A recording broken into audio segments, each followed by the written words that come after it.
What's going on, guys? D-pad first. Welcome back to more of my thoughts. And in this video, I wanted to touch on a couple of things. One of those being something that I meant to mention yesterday about Destiny 2 and the developers and transparency. I've been saying for a long time what we need more of is honesty, right? Transparency. Just tell us what we want to know when we want to know it, when we ask. And right there, you have those guys asking them, hey, is this going to have dedicated servers? Is it going to run at 60 FPS? And they were very honest about some of those things, and you can't complain. I mean, maybe you can complain about it being 30 FPS and, not having dedicated servers, which is really what this video is about. You can complain about those things, but at least they were honest. So hats off, pat on the back, whatever you want to do for them. You got to give them credit for that, because a lot of developers will still say things like, they'll beat around the bush.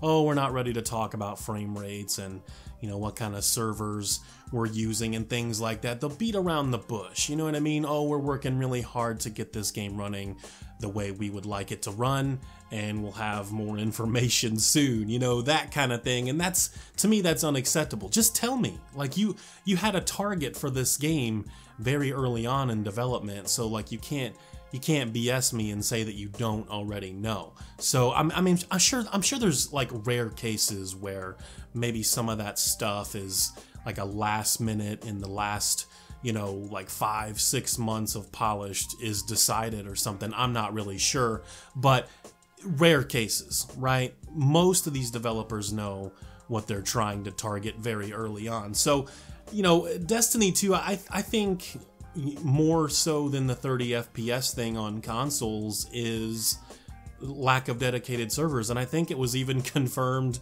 that the PC version is not going to have dedicated servers. And I feel like that's just unacceptable in 2017. Like, here we have this huge first-person shooter. Like, a lot of people are going to run out and buy this game. It's probably going to do a lot better than the first game did. It's an established IP now. People are going to buy this regardless, but a lot of people are going to buy this game, right? It's going to be pretty crazy for the first few weeks, the first couple of months.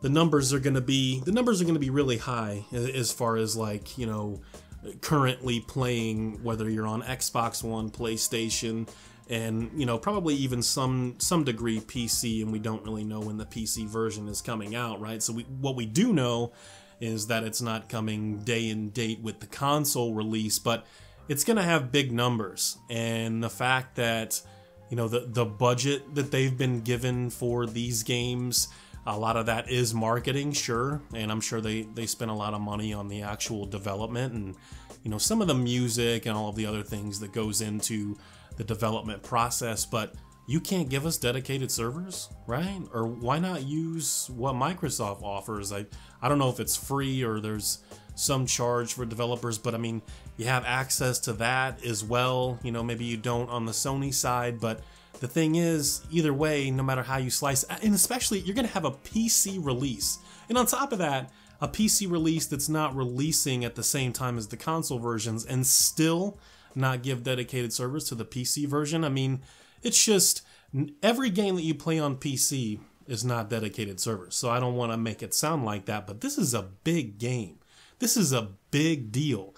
And I think, if I'm not mistaken, they're releasing it on the Battle.net app, right? So like Blizzard is somewhat involved, and I don't want to say anything. I don't want to make any claims in this video. It's just really speculation and guesswork on my part, but you might even say Blizzard, their name not so much tarnished, but maybe they look a little bit bad by allowing this game that doesn't even really live up to a lot of the standards that they've set for themselves in their games by having it on that store. So I don't know, man. I think the game is going to be good. It could even be a great game, and maybe there not being dedicated servers there will mean absolutely nothing in a few months' time, and everything works almost as flawlessly as a dedicated server. Like, really good servers from a dedicated standpoint would work, and that would be fine. But I just, you know, all things considered, the developer,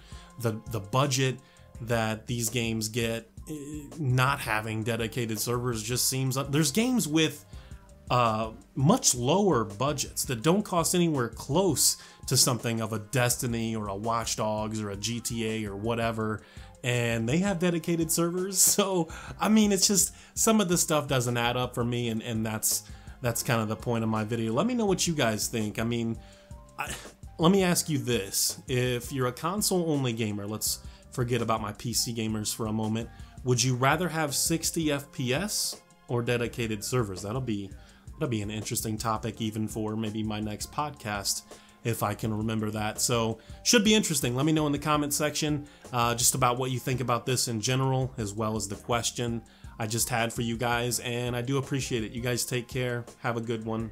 Peace.